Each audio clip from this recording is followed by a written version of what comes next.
Hello, everyone. I want to do a very quick review video for the week one quiz. First, let me clarify this. Every week, the assignment will be different a little bit, but every week, the actual value towards your final grade will be 1 point. So even though there's more than 1 point, obviously, in the quiz, I will make it a percentage of 1 point, depending on how you score. So it's an exercise. I'm sure that everyone will be fine for the quiz. If you got one or two wrong, it will really not be a big thing. So, but I'm just it's really an exercise. It's not. I don't really care that much if you did great on it or you didn't. It's something to do to test yourself or get you thinking more about the material. So again, there may be a quiz here and there mixed in with study questions or little mini essays. I just wanted you to do something each week and thought something up. So again, the total value of this quiz will be 1 point. When I actually grade them and put them up in the grade center, it'll be a percentage of 1 point, depending on how well you did. And so it's not a big deal. Okay. Just want to clarify that. So what are the actual answers? True or false? Kantianism is a form of consequentialism. That is false. That is very false. Kantianism is as far from consequentialism as you can possibly get. Because remember, utilitarianism is a form of consequentialism. And the whole idea of utilitarianism and consequentialism as a whole is that the moral value of an act is entirely dependent upon its consequences.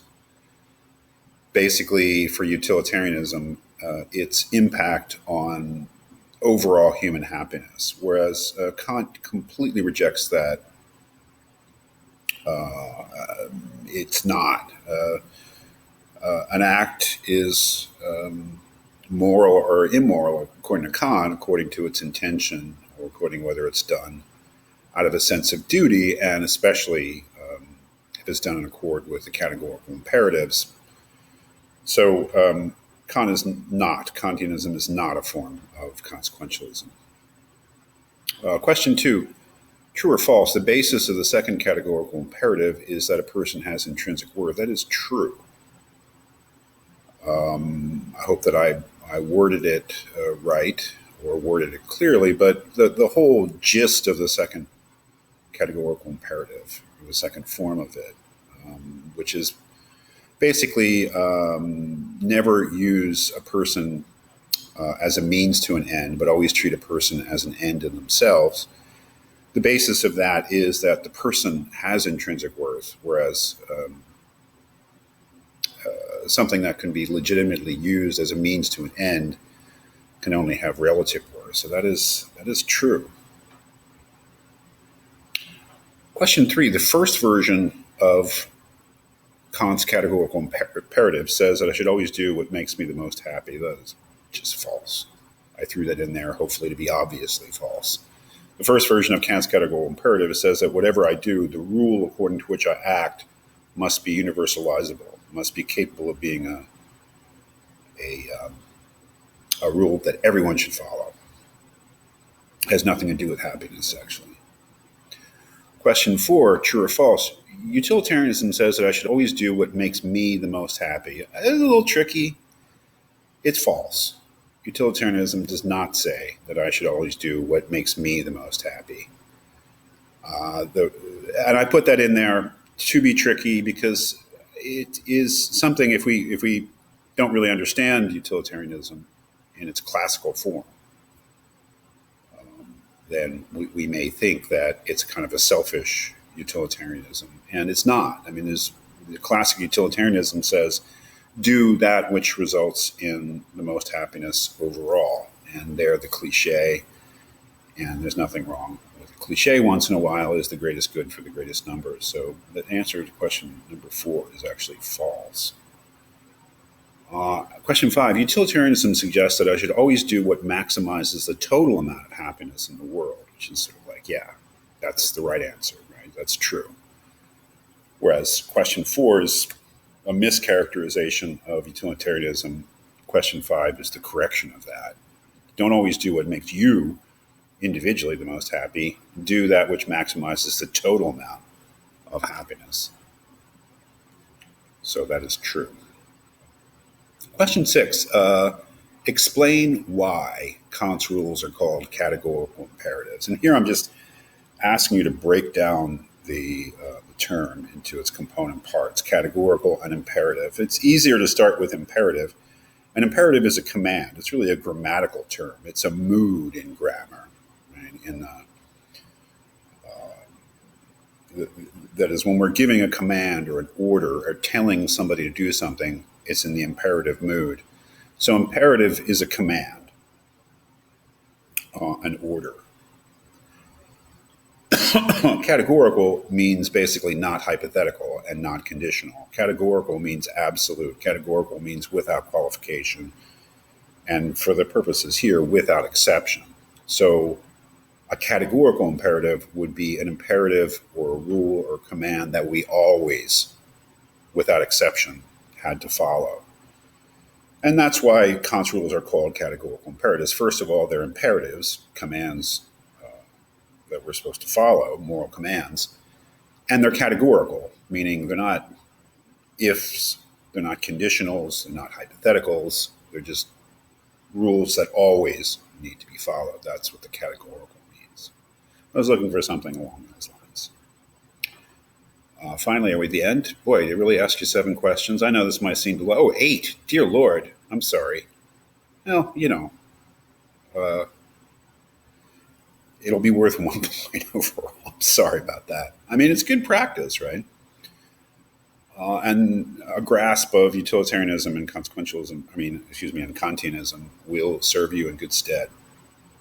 Question 7, explain why utilitarianism is a form of consequentialism. If we take consequentialism to be the larger category and utilitarianism to be the subcategory, a version of consequentialism. Utilitarianism basically says that you should follow the principle of utility, which is that you should do that which produces the most happiness. Do that which results in the most benefit, the most happiness, maximizes the welfare of human beings to the greatest degree.